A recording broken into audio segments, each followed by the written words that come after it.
ಯಾವ ಅಡೆತಡೆ, ಯಾವ ಕಷ್ಟ ಕಾರ್ಪಣ್ಯ, ಎಂತಹ ಸಂದರ್ಭ ಬಂದ್ರೂ ಅದೆಲ್ಲವನ್ನ ಮೆಟ್ಟಿ ನಿಂತು ಅಂದುಕೊಂಡಿದ್ದನ್ನ ಸಾಧಿಸುತ್ತಾರೆ. ಅಂತಹದ್ದೇ ಸಾಧನೆಯಲ್ಲಿ ತೊಡಗಿರುವ ಸಾಧಕರೊಬ್ಬರ ಪರಿಚಯ ನಿಮಗಾಗಿ. ನಾನ್ ಚೆನ್ನಾಗಿರ್ಬೇಕು, ನನ್ನವರು ಮಾತ್ರ ಚೆನ್ನಾಗಿದ್ರೆ ಸಾಕು ಎನ್ನುವ ಕಾಲವಿದು.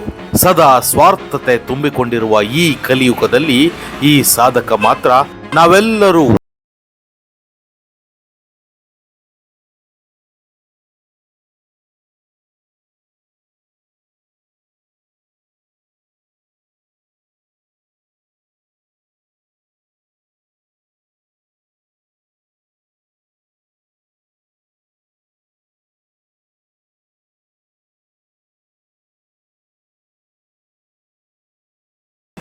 ಇತರರಿಗೆ ತಿಳಿ ಹೇಳುತ್ತಾ ಅವರ ಬದುಕನ್ನು ಯಶಸ್ವಿಯಾಗಿಸುವಲ್ಲಿ ಇವರದ್ದು PhD ಆಗಿದೆ.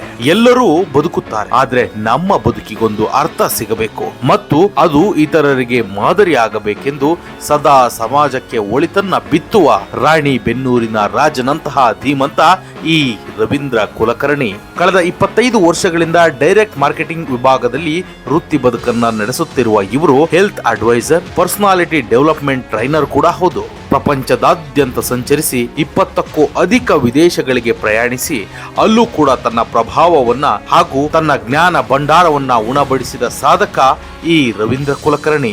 ಇಷ್ಟೆಲ್ಲ ಹೆಗ್ಗಳಿಕೆಗೆ ಪಾತ್ರರಾಗಿರುವ ರವೀಂದ್ರ ಕುಲಕರ್ಣಿ ಅವರ ಬಳಿ ಈ ಸಮಾಜವನ್ನ ನೀವು ಹೇಗೆ ನೋಡ್ತೀರಿ ಅಂತ ಏನಾದ್ರೂ ಪ್ರಶ್ನೆ ಮಾಡಿದ್ರೆ ಅದಕ್ಕೆ ಅವ್ರು ಕೊಡೋ ಉತ್ತರ ಏನ್ ಗೊತ್ತಾ? ಈ ಸಮಾಜದಲ್ಲಿ ಪ್ರತಿಯೊಬ್ಬರು ಆರ್ಥಿಕವಾಗಿ ಸಬಲರಾಗಬೇಕು. ಪ್ರತಿ ಮನೆಯಲ್ಲೂ ದೇಶಕ್ಕೆ ಟ್ಯಾಕ್ಸ್ ಕಟ್ಟುವ ಮಟ್ಟಿಗೆ ಆರ್ಥಿಕವಾಗಿ ಬೆಳೆಯಬೇಕು. ಅನಾರೋಗ್ಯ ಮುಕ್ತ ಬದುಕನ್ನ ಪ್ರತಿಯೊಬ್ಬರು ನಡೆಸಬೇಕು. ಆಸ್ಪತ್ರೆಗಳಿಗೆ ಹಣದ ವ್ಯಯ ಆಗಬಾರದು.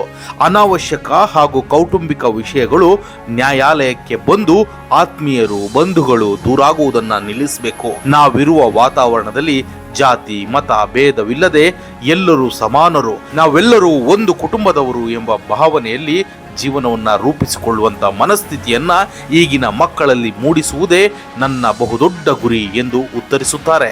ಸುಂದರವಾದ ಸುಖಮಯವಾದ ಸ್ವರ್ಗದ ಜೀವನವನ್ನು ಕಳೀತಾ ಇದ್ದೀರಿ, ಅದು ಮೋದಿ.